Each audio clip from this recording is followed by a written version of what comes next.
Hello everyone, welcome to our channel.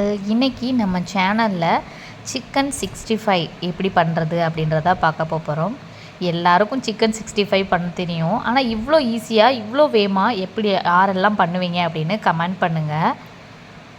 Morning வேறு சமையல் தான் பண்ணியிருந்தேன். ஹஸ்பண்ட் வெளியில் போனவர், அவர் டெம்ப்ட் ஆகி எனக்கு சிக்கன் வேணும் அப்படின்னு சொல்லிட்டு வரப்போ 1/2 கிலோ சிக்கன் எடுத்துகிட்டு வந்துட்டாங்க. உடனே செஞ்சு கொடுமா அப்படின்னு சொன்னாங்க.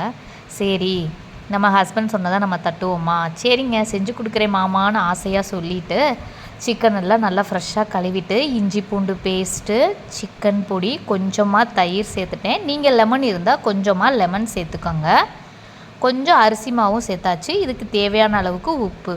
ஒரு சில சிக்கன் பொடி பேக்கெட்லேயே உப்பு இருக்கும், அதை பார்த்து கணக்கு பண்ணி போட்டுக்கோங்க. இதை ஃபுல்லாக நல்லா ஸ்மேட்ச் பண்ணிடணும். பண்ணிவிட்டு ஒரு 5 to 10 minutes ஊற வச்சுருங்க. ஊற வச்சதுக்கு அப்புறம் நம்ம பொரிக்கிறப்போ அதில் இருக்க மசால் எதுவுமே உதிர்ந்து வராது. அதனால தான் ஒரு 5 நிமிஷம் 10 நிமிஷம் ஊற வைப்பாங்க.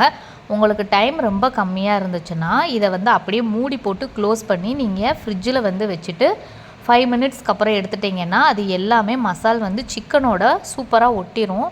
நம்ம அதே மாதிரி எண்ணெயும் சூடான பிறகு தான் நம்ம சிக்கன் 65 பொரிக்கிறதுக்காக போடணும். நம்ம கிரேவி இந்த மாதிரி எல்லாம் வைக்கிறோன்னா நம்ம அந்த அளவுக்கு சூடு ஆகணுன்ற அவசியம் இருக்காது. கொஞ்சமாக அந்த வெங்காயம் தக்காளி வதங்கின பிறகே நம்ம சிக்கன் போட்டுருவோம். பொரிக்கும் போது மட்டும் எண்ணெய் நல்லா சூடாக இருக்கும் போது போடணும். அப்போ தான் சிக்கனுமே எண்ணெய் அதிகமாக உறிஞ்சாது. நம்ம அரிசி மாவுமே கம்மியான அளவு தான் சேர்க்கணும். அரிசி மாவோ கடலை மாவோ நம்ம அதிகமாக சேர்த்தோன்னா அதில் ஃபுல்லாமே எண்ணெய் உறிஞ்சிடும். சாப்பிட்றதுக்கு திகட்டுற மாதிரி இருக்கும். நம்ம ஹோட்டல் ரெஸ்டாரண்ட் இதிலெல்லாம் பார்த்திங்கன்னா நம்மளோட எல்லாமே மசாலா ஐட்டம் ஃபுல்லாக கம்மியாக இருக்கும். சிக்கன் ரெட்டிஷாக மட்டும்தான் இருக்கும். அதுக்கு மேலே வேறு எந்த ஒரு மசாலோ எதுவுமே இருக்காது. லைட்டாக புளிப்பாகவும் நம்ம வீட்டில் செய்கிறத விட சாஃப்டாகவும் இருக்கும்.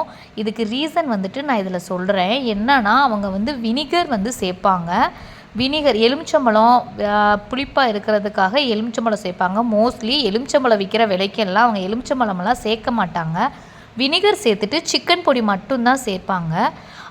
அதுதான் நம்மளுக்கு ஸ்பான்ஜியாக கொடுக்கும். வீட்டில் நம்ம வினிகர் சேர்க்க மாட்டோம் இல்லைங்களா. வினிகர் வயிற்றுக்கு கெடுதல். அதனால் வினிகர் கண்டிப்பாக சேர்க்காதீங்க. கொஞ்சமாக ரொம்ப டீப்பாக வேக விடாமல் முறுமுறுன்னு எடுத்திங்கன்னா அது கொஞ்சம் நேரம் கழித்து ரொம்ப ட்ரை ஆகிட்டு சாப்பிட்றதுக்கே ரொம்ப ஹார்டாக இருக்கும்.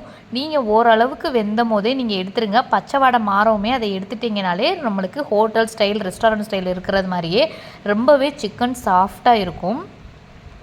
இந்த டிப் ஃபாலோ பண்ணி பாருங்கள். நம்ம சேனலை சப்ஸ்கிரைப் பண்ணாதவங்க சப்ஸ்கிரைப் பண்ணிக்கோங்க. எல்லா சிக்கனையும் பொரித்து எடுத்தாச்சு.